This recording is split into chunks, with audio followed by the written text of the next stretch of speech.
Hello, climatologists, and happy Friday. How are you feeling today? It sounds like a lot of you are excited for the weekend. I am too. I plan to sit on my roof and enjoy the sun and my little garden. Last week I saw a butterfly and hummingbird. They were so pretty. And when I was there, I actually got a little bit sunburnt. There were no clouds in the sky. It was rough, but I eventually healed and I'm feeling 100% now.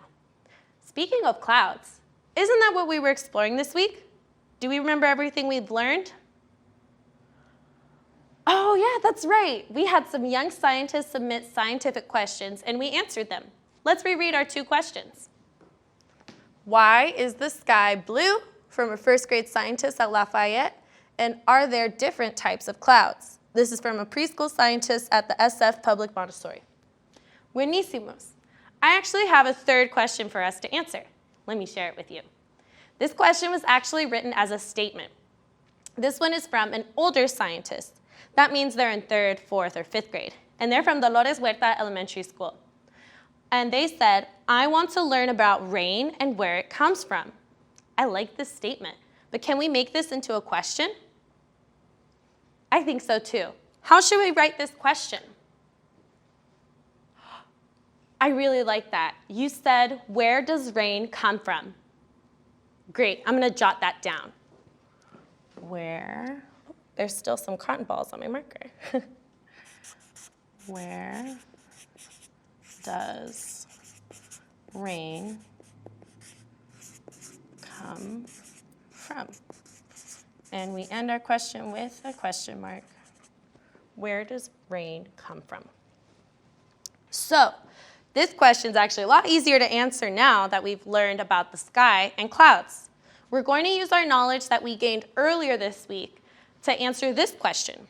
So I want us to think back to Monday when we learned about particles. Let me find my definition and reread it actually. Particle, a small portion of matter or parts. Oh, so particles are parts of something bigger. I was doing some research and I was learning that these particles could be dust, pollen, and even salt from the ocean. All of these tiny particles that are floating in the sky make it look blue to us. So these particles also do something else. They start to collect or accumulate water droplets that are all around them. Let me show you a little model of this that I made. So I have the blue sky here and I already put my particles and I broke up some cotton balls to represent water droplets. So some of the water that we get comes from evaporation, and they get stuck to the particles. And we just accumulate more and more.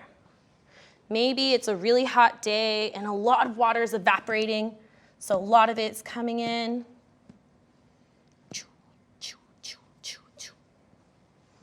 And more water is accumulating in the particles. Accumulate. Some more evaporation. Maybe a water park just opened, so more water is evaporating. A volcano just erupted and it heated up some water nearby. So all this water is accumulating, right, scientists? You see it?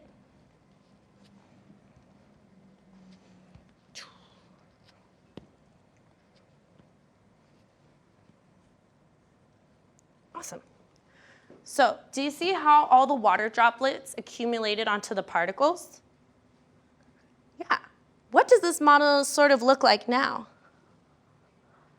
That's right. It looks a little like a cloud. So clouds are made of particles and water droplets. So now this accumulation or collection keeps going. I'm out of water, but we'll pretend. And at one point, the cloud can become too heavy. And when a cloud becomes too heavy, it releases some of those water droplets. Let's try to show that on my model. So it's a little too heavy, so some water droplets are going to be released. Oh, wait. I think I understand now. Okay, scientists, what do you think is happening when the clouds release the water that made them too heavy? Yes, I agree. I also think that that's how we get rain. So let's go over that again. There are particles in the air, and they accumulate water droplets. After they do that, they become clouds.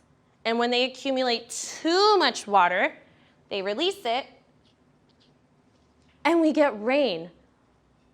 That just makes sense to me. How about you, scientists? That's great. So we now know why the sky is blue, what kinds of clouds they are, and where rain comes from. And here I was thinking that we got rain because the sun was crying. Ay, ay, ay. I'm glad I was surrounded by curious climatologists. Ooh, I struggle with that word. Well, científicos, that's actually all the time that we have for today.